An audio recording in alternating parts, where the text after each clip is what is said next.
สวัสดีครับยินดีต้อนรับเพื่อนๆเข้าสู่ Channel วิมลท่าแพนะครับก็หลังจากที่เราดูตัว Alpinist ไปหลายเดือนก่อนนะครับคราวนี้เซโก้กลับมาทำ Alpinist กันอีกสักรอบหนึ่งแล้วนะครับตัวนี้แฟนๆทางเซโก้เนี่ยเขาจะให้ชื่อรุ่นตัวนี้ว่าเป็น Baby Alpinist นะครับซึ่งมันจะ Baby ยังไงแล้วก็มันมีความเกี่ยวเนื่องกับ Alpinist ตัวเก่ายังไงแล้วก็มีลักษณะแตกต่างกันยังไงบ้างนะครับเดี๋ยวนี้เราจะไปดูในกันแบบละเอียดเลยนะครับแต่ก่อนอื่นเนาะเราไปดูในฟังก์ชันการทำงานหรือว่าสเปคตัวเรือนกันคร่าวๆกันก่อนนะครับก็ที่เห็นตรงนี้นะครับก็จะเป็นในสเปคของเขาเนาะแต่ให้ผมสรุปแล้วตัวเนี้ยทุกอย่างจะเหมือน Alpinist ตัวเดิมเลยนะครับแต่ว่าในส่วนที่มันแตกต่างกันก็คือในเรื่องของตัวเรือนนะครับตัวนี้จะเล็กลงมานิดเดียวจริงๆนะครับก็หายไปประมาณมิลกว่า2มิลเท่านั้นเองนะครับเนื่องจากตัวขอบเนี่ยมันหายไปนะครับก็แน่นอนครับฟังก์ชันการทำงานที่หลายคนแบบรู้สึกว่ามันรกตามันไม่ตอบโจทย์กับไลฟ์สไตล์หรือว่าในแบบลุคทุกวันของเราได้อย่างเงี้ยทางเซโก้ก็จัดออกมาเอาใจแฟนที่ชอบ Alpinist แต่ว่าชอบอะไรที่มันเรียบๆแล้วก็แฝงไปด้วยคอนเซปต์เดิมนั่นเองนะครับก็เลยเกิดเป็น Baby Alpinist เรือนนี้ขึ้นมานะครับก็เดี๋ยวเราไปดูลักษณะในตัวของหน้าปัดกันเลยนะครับในส่วนที่มันโดดเด่นนะก็ถ้าเราดูหน้าปัดของเขาเนี่ยจริงๆถ้าเราดูเทียบกับตัวเก่าเนี่ยเราจะดูไม่ค่อยออกเลยว่ามันแตกต่างกันตรงไหนนะครับแต่สิ่งที่ผมอยากพาขึ้นไปดูก็คือในส่วนของหน้าปัดของตัวรุ่นใหม่หรือว่าเจ้าตัว Baby Alpinist ตัวนี้นะครับที่มันแตกต่างกันก็คือในส่วนของตัวหน้าปัดพื้นหน้าปัดนะครับก็ถ้าผมเนี่ยพูดถึงตัวหน้าปัดเมื่อไหร่เนี่ยผมจะหมายถึงตัวหน้าปัดเลยนะไม่ใช่ตัวกระจกนะครับหน้าปัดก็คือในส่วนของที่อยู่ด้านล่างกระจกลักษณะของหน้าปัดของเรือนนี้มันจะมีลักษณะที่ออกแบบคล้ายๆว่ามันเป็นสีขุ่นๆออกพ่นทรายหน่อยๆนะครับมันให้ฟีลลิ่งที่แบบดูแบบเป็นนาฬิกาสายลุยนะแล้วก็แฝงไปด้วยถึงความเรียบหรูนิดๆนะครับก็คงคอนเซ็ปต์เกี่ยวกับ Alpinist ไว้อย่างเต็มเปี่ยมนะครับในส่วนที่สัมผัสได้อีกอย่างนึงก็คือในส่วนของตำแหน่งขีดต่างๆตัวเลขเนี่ยมันมีลักษณะที่เหมือนเดิมที่เขาทำเป็นตัวเลขเว้นขีดมานะครับก็เป็นเหมือนกับ Alpinist ตัวก่อนแต่ตัวเนี้ยจะทำมาเป็นคล้ายๆว่าเป็นสีของหน้าปัดไปเลยนะครับไม่ใช่เป็นแบบการแปะตัวขีดเหมือนตัว Alpinist ตัวเต็มนะครับก็อันนี้ก็จะเป็นสิ่งที่มันแตกต่างกันนะครับอีกอย่างหนึ่งก็คือที่ผมอยากพาให้มาดูก็คือในส่วนของตัวกระจกซับไฟเนี่ยที่เขาทำมาในรุ่นเนี่ยเขาจะไม่มีตัวไซคอปตัวเลนส์ขยายวันที่มาแล้วนะครับแต่รุ่นนี้นะครับจะทำมาทั้งหน้าเลยนะคือตัวเนี้ยจะเป็นกระจกซับไฟแบบนูนนิดๆนะครับถ้าเพื่อนๆมองด้านข้างเนี่ยเราจะเห็นได้เลยว่ามันจะมีเลนส์แบบว่าขยายนิดนึงนะครับซึ่งตัวนี้แหละมันก็ทำออกมาขยายทั้งหน้าปัดซึ่งหลายคนเนี่ยที่ไม่ชอบ Alpinist ก็คือว่าในส่วนของตัวเลนส์ขยายตัวเฉพาะวันที่นี่เองเวลาเรามองในมุมหรือว่าพิกัดต่างๆหรือว่ามองในมุมมองต่างๆในมุมต่างๆเนี่ยบางทีมันไม่เห็นวันที่แต่คราวนี้เขามาทำมาทั้งกระจกเลยนะครับมันก็เลยทำให้ตัว Baby Alpinist ตัวนี้มันรู้สึกว่าแบบหน้าปัดมันเคลียร์มันชัดขึ้นนะครับอันนี้ก็เป็นผลเกี่ยวเนื่องกับตัวกระจกที่ทำเป็นตัวซับไฟแล้วก็แบบมีเลนส์ขยายมาทั้งเต็มแผ่นเลยนะครับส่วนตัวเรือนรายละเอียดตัวเรือนต่างๆเนี่ยก็ฝาหลังเปื่อยเหมือนเดิมนะครับเครื่อง 6R35 เหมือนเดิมการสำรองพลังงานของเขาก็อยู่ที่ประมาณ70สูงสุด70ชั่วโมงเหมือนเดิมนะครับเม็ดก็แน่นอนครับเป็นเม็ดแบบเกลียวเหมือนเดิมนะครับขึ้นลานผ่านเม็ดได้เหมือนเดิมนะครับก็ทุกอย่างเหมือนเดิมทุกอย่างแต่สิ่งที่มันต่างกันก็คือเนื่องจากตัวเนี้ยมันไม่มีตัวที่ปรับตรงนี้มาแล้วนะครับตัวที่อยู่ด้านล่างเนี่ยนะครับมันหายไปละมันก็เลยทำตัวเรือนให้เล็กลงได้นิดนึงบวกกับเจ้าตัวProtect Cloud หรือว่าตัวหุ้มปอกเนี่ยจากเดิมที่มันจะมีตัว Protect Cloud มาหน่อยๆนะหลายคนชื่นชอบกันพอมาในรุ่นเนี่ยก็หายไปนะครับมันเลยทำให้ตัวนี้มันดูโลนๆนิดนึงมันเหมือนเป็นนาฬิกาสายเดรสมากกว่านะครับอันนี้ที่ผมไม่ชอบเลยจริงๆมันคือตั้งแต่ Alpinist ตัวแรกเลยตั้งแต่หลายๆปีมาก่อนตั้งแต่แบบเป็น10ปีก่อนเนี่ย Alpinist เนี่ยมันจะมีตัว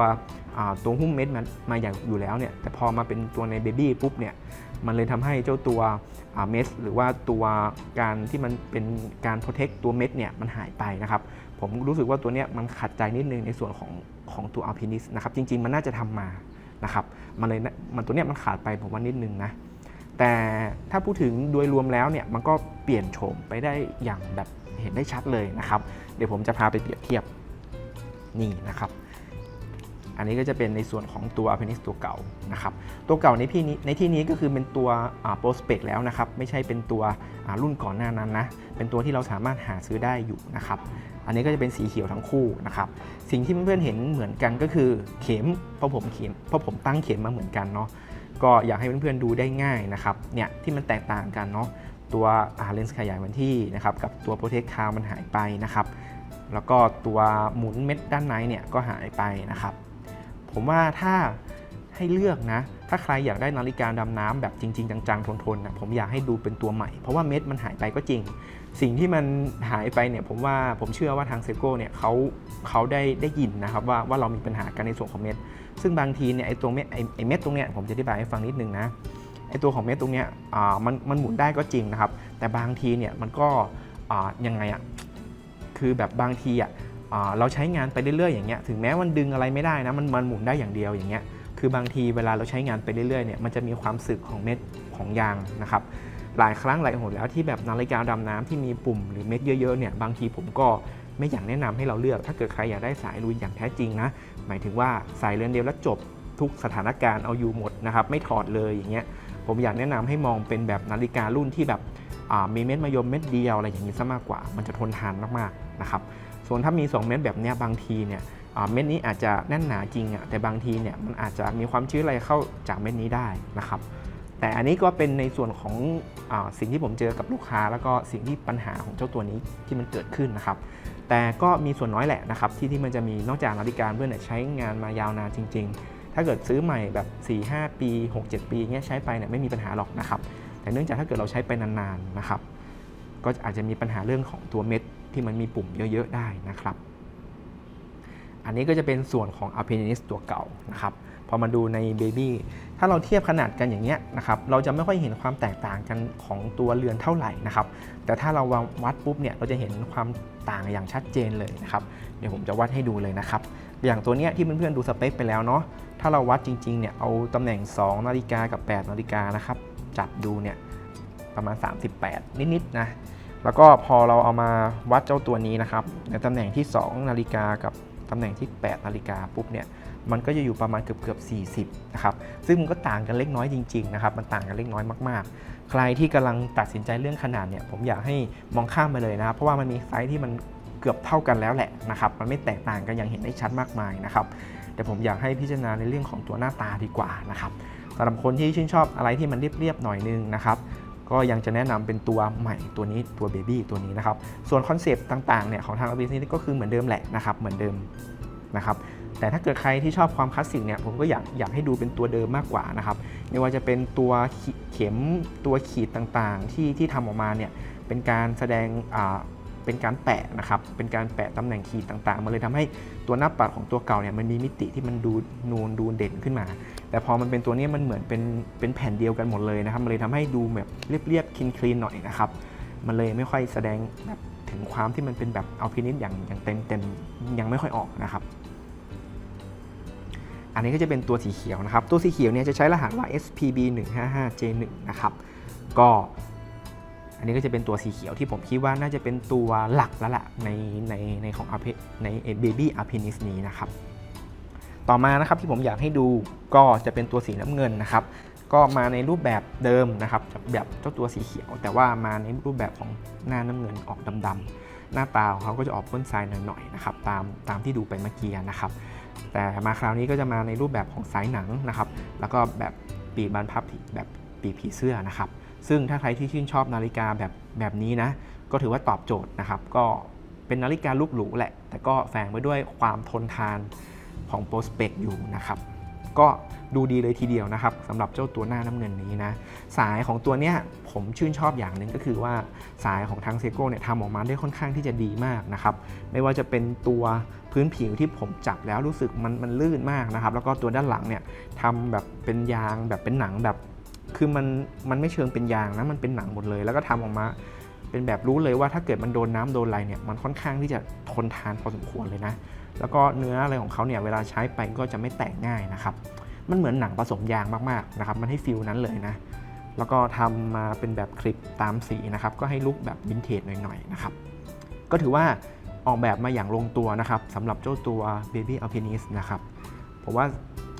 สวยเลยนะครับสวยเลยนะครับเจ้าตัวหน้าน้ำเงินนี้นะครับต่อมานะครับก็จะอีกตัวหนึ่งก็คือตัวสุดท้ายนะครับก็จะเป็นตัวหน้าสีดำนะครับ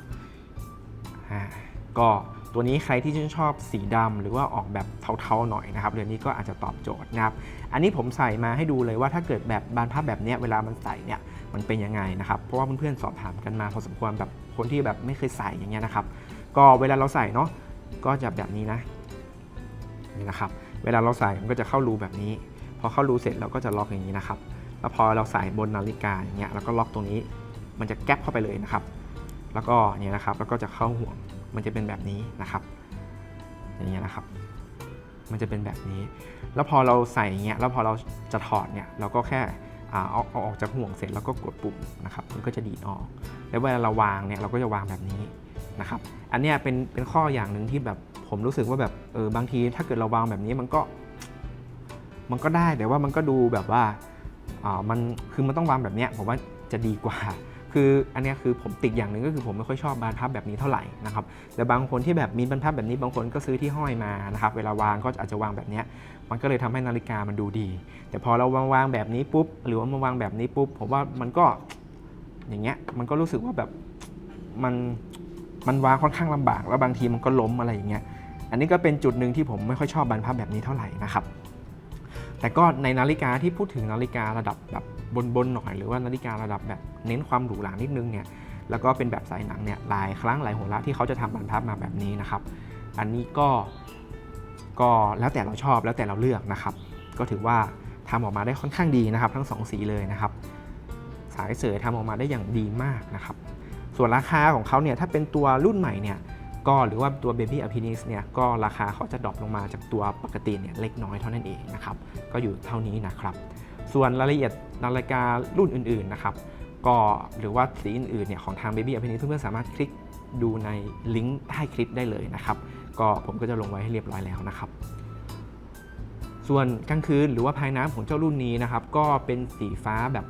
ชัดเจนแล้วก็แจ่มมากๆเลยนะครับถ้าเพื่อนลองสังเกตเห็นในจุดต่างๆเนี่ยจุดที่มันโดดเด่นที่สุดที่ผมชอบที่สุดก็คือในตำแหน่งของวินาทีนะครับเวลามันเดินเนี่ยมันเหมือนเม็ดหยดน้ำที่แบบกำลังวิ่งสวยงามมากนะครับตัวนี้นะ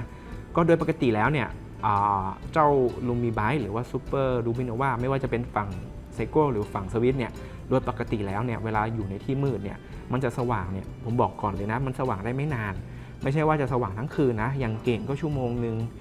อย่างไม่เก่งก็ครึ่งชั่วโมงนี่ผมว่าถือว่าหรูหรามากๆแล้วก็ดีมากๆแล้วนะครับสำหรับเจ้าตัวลูมิไบต์ในยุคนี้แล้วนะถ้าถึงชั่วโมงนี้ก็ถือว่าได้เลยนะครับพวกนี้มันก็อยู่ประมาณนี้แหละเกือบชั่วโมงครึ่งชั่วโมงกว่าแต่ก็ไม่ใช่ว่ามันจะอยู่ในค่าแสงที่แบบความเข้มเดิมนะมันก็จะค่อยๆจางลงไปนะครับอันนี้ก็จะเป็นในส่วนของกลางคืนนะครับส่วนในรายละเอียดอื่นๆเนี่ยก็เพื่อนๆสามารถย้อนกลับไปดูสเปคด้านต้นคลิปได้หรือว่าจะคลิกดูด้านล่างก็ได้นะครับวันนี้ผมก็ฝากเจ้าตัว Baby Alpinist ไว้ให้เพื่อนๆประมาณนี้นะครับหวังว่าน่าจะถูกใจกันนะครับแล้วก็ก่อนจากกันนะครับเดี๋ยวผมจะพาไปดูในส่วนของตัวกล่องกันก่อนนะครับตัวกล่องของทางAlpinist หรือว่า Baby Alpinist เนี่ยก็จะเป็นกล่อง Prospect สีดำนะครับก็เปิดกล่องมาก็จะมีคู่มือ 6R35 ซึ่งจะเป็นเล่มแบบเทาๆแบบขุ่นๆแบบนี้นะแล้วก็จะมีเล่มสีฟ้าแล้วก็จะมีตัวใบรับประกันให้นะครับตัวนี้ต้องดูให้ดีๆด้วยนะครับแล้วกล่องของเขาจะเป็นกล่องแบบสีดำนะก็จะประมาณนี้แล้วก็ถ้าใครเนี่ยซื้อกับทางร้านเนี่ยผมก็จะมีซองเก็บนาฬิกาให้อย่างดีตัวนี้จะเป็นรุ่นใหม่นะครับเอาใจคนเก็บนาฬิกาแบบไซส์ใหญ่เลยนะคือแบบไม่ว่าจะเป็นนาฬิกาเล็กนาฬิกาใหญ่ซองอันนี้ก็ใส่ได้สบายมากหมดนะครับแล้วก็ใครที่ไม่ชอบสีเขียวผมจัดเป็นสีแบบเลือดหมูให้นะครับก็ออกแบบเป็นแนวแบบคนชอบกันอยู่แล้วนะครับอันนี้ก็เป็นรุ่นใหม่ของทางร้านนะครับแถมให้ฟรีๆ1ซองนะครับเฉพาะคนที่ซื้อนาฬิกาเกิน 20,000 นะครับหรือว่าซ่อมนาฬิกาเกิน 20,000 นะครับผมก็จะแถมตัวซองนี้ให้นะครับโอเคครับวันนี้ผมบอสจาก Channel วิมลท่าแพก็ฝากเพื่อนๆไว้ประมาณนี้นะครับสวัสดีครับ